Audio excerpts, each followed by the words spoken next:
बिहार में कोचिंग नियमावली तैयार, कोचिंग इंस्टीट्यूट में नहीं पढ़ेंगे सरकारी शिक्षक, जिलाधिकारी को दी जाएगी विशेष शक्ति, कैबिनेट में जल्द लाया जाएगा मामला। इसके राजीव सर जुड़ चुके हैं। राजीव, कोचिंग नियमावली का ड्राफ्ट तैयार हो चुका है, सरकारी शिक्षक अब कोचिंग इंस्टीट्यूट में नहीं पढ़ाएंगे, क्या कुछ बदलाव होने जा रहा है?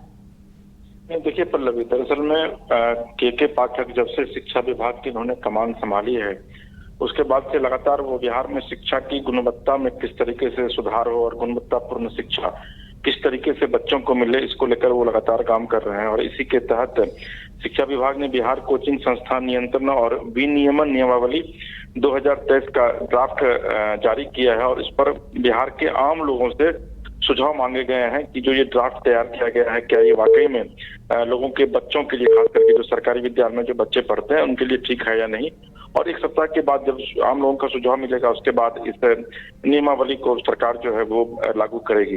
देखिए पल्लवी, से नई नियमावली के तहत जो है वो बिहार में जितने भी कोचिंग संस्थान हैं, उन तमाम कोचिंग संस्थानों को रजिस्ट्रेशन जो है वो सरकार से करवाना पड़ेगा। अगर आप बगैर रजिस्ट्रेशन किए करवाए हुए अगर आप कोचिंग चला रहे हैं तो फिर आपके ऊपर कार्रवाई होगी। इसके अलावा जितने भी कोचिंग संस्थान हैं उसके रजिस्ट्रेशन पर फैसला लेने का अधिकार जो है वो उस जिले के डीएम को होगा और विधिवत उसके लिए पंजीकरण एक समिति का गठन किया गया है। और इसके अलावा जो है वो पंजीकरण समिति उस कोचिंग संस्थान पर न सिर्फ नजर रखेगी बल्कि यह तय करेगी कि वाकई में ये कोचिंग संस्थान जो है वो ठीक से छात्रों को पढ़ा रही है या नहीं पढ़ा रही है। इसके अलावा कोचिंग संस्थानों को जो नियमावली लागू होगा आज से एक सप्ताह के बाद, उसके ठीक 30 दिन के भीतर रजिस्टर कराना जो है वो कोचिंग संस्थान के लिए अनिवार्य होगा। इसके अलावा छात्र छात्राओं को क्या सुविधाएं कोचिंग संस्थान की तरफ से दी जा रही है, ये भी उसमें अंकित करना पड़ेगा। और अगर छात्रों के प्रतिकूल अगर आप जाती हैं, उनके अनुकूल अगर आप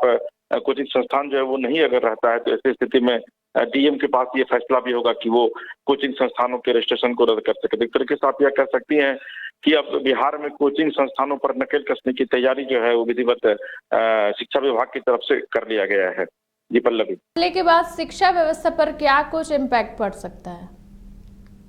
नहीं, देखिए पल्लवी, निश्चित तौर पर जब ये कोचिंग संचालकों के लिए जो नियम बनाया गया है, अगर ये नियम लागू किया जाता है और उसके बाद अगर लोकल स्तर पर अगर जो डीएम है वो इस पूरे कोचिंग को अगर वो मॉनिटर करेंगे, रजिस्ट्रेशन जो है वो 3 साल के लिए जो है वो किया जाएगा और बीच में अगर अच्छी शिक्षा नहीं दी जाती है कोचिंग संस्थान के द्वारा या फिर उस नियम को तोड़ा जाता है, तो ऐसी स्थिति में स्थानीय डीएम के पास जो कमेटी बनेगी उसके पास ये पावर रहेगा कि उसका जो रजिस्ट्रेशन है उसको रद्द किया जाए। इसके अलावा जो स्कूल की जो टाइमिंग है वो टाइमिंग में भी आपको दिया गया है कि स्कूल की टाइमिंग में कोचिंग संस्थान जो है वो उसको आप नहीं चला सकते हैं। तो कई तरह के नियम जो है वो बनाया गया है शिक्षा विभाग के द्वारा और आने वाले दिनों में 7 दिनों के बाद जब आम लोगों से इस पर जो राय मांगे गए हैं, उस राय के आने के बाद विधिवत इस नियमावली को जो है वो एक्जीक्यूट कर दिया जाएगा, उसको आप कह सकते हैं कि इम्प्लीमेंट करवा दिया जाएगा। जी पल्लवी जी, बहुत बहुत धन्यवाद तमाम जानकारियों के लिए। इस स्वतंत्रता दिवस आजादी का जश्न मनाए वाइल्ड वादी वाटर पार्क में, जहां 1 से 30 अगस्त तक पाए amusement park, bird park, zip line, hurdle swimming, water park, 360 cycle, spinner, trampoline, bungee जैसे कई बेहतरीन ऑफर मात्र 100 रुपए में। Wild wadi water park Ranchi, call 9304816880। Ashwell ड्रेस ये एक ही बॉटल में है। Stress, weakness, acidity, obesity, hair fall, skin की हर परेशानियों का एक ही हल। Ashwell life, diabetes free life. IIT JEE NEET aspirants के सपने को पंख देने आ गया है कंप्लीट सॉल्यूशन इंस्टीट्यूट। यहाँ है smart classroom, 1-to-1 doubt clearing session, ask the expert, video solution और भी बहुत कुछ। मतलब हम करेंगे आपको गाइड, बनेंगे आपके mentor. Foundation classes from class 6 onwards for your bright future. Visit complete solution institute.